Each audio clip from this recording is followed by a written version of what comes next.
পরে আমি ফিরিয়া সূর্যের নিচে যে সকল উপদ্রব হয় তাহা নিরীক্ষণ করিতে লাগিলাম। আর দেখো, উপদ্রুত লোকদের অশ্রুপাত হইতেছে, কিন্তু তাহাদের সান্ত্বনাকারী কেহ নাই।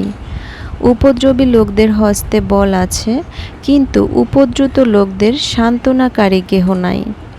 অতএব যাহারা এখনও জীবিত আছে, তাহাদের অপেক্ষা যাহারা ইতিপূর্বে মরিয়া গিয়াছে, আমি তাহাদের প্রশংসা করিলাম।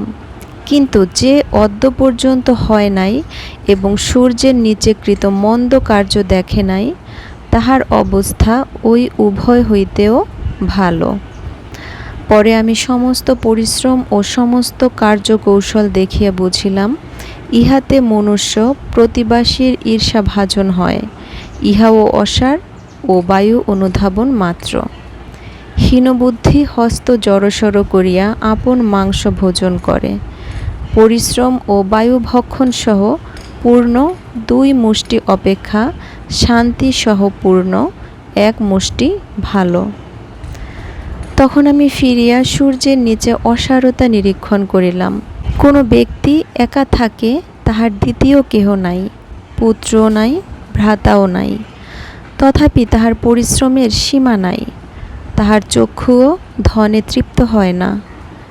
তবে আমি কাহার নিমিত্তে পরিশ্রম করিতেছি ও আপন প্রাণকে মঙ্গল হইতে বঞ্চিত করিতেছি, ইহাও অসার ও ভারী কষ্টজনক।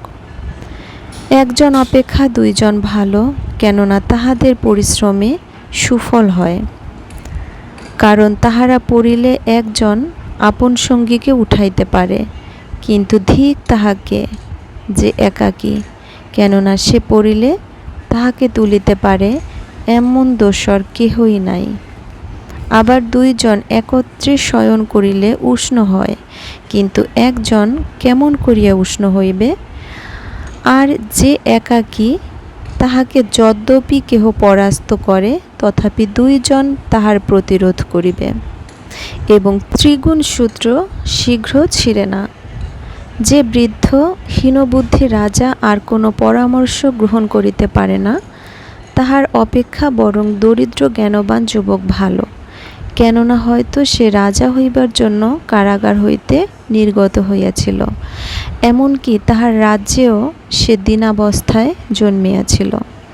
আমি সূর্যের নিচে বিহারকারী সমস্ত প্রাণীকে দেখিলাম, তাহারা সেই যুবকের যে দ্বিতীয় ব্যক্তি উহার স্থানে উঠিল তাহার সঙ্গী।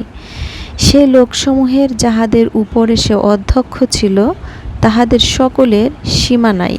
তথাপি উত্তরকালীন লোকেরা সেই ব্যক্তিতে আনন্দ করিবে না। বস্তুত ইহাও অসার ও বায়ুভক্ষণ মাত্র।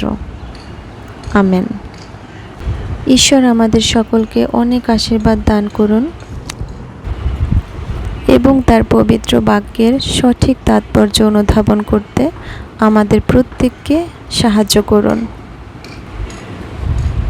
যারা কষ্ট করে পবিত্র বাইবেলের বাক্য শেষ পর্যন্ত শুনেছেন, তাদের সকলকে অনেক ধন্যবাদ। আজকের পবিত্র বাক্য পাঠ করেছি উপদেশক 4 অধ্যায় 1 থেকে 16 পদ পর্যন্ত। আমেন।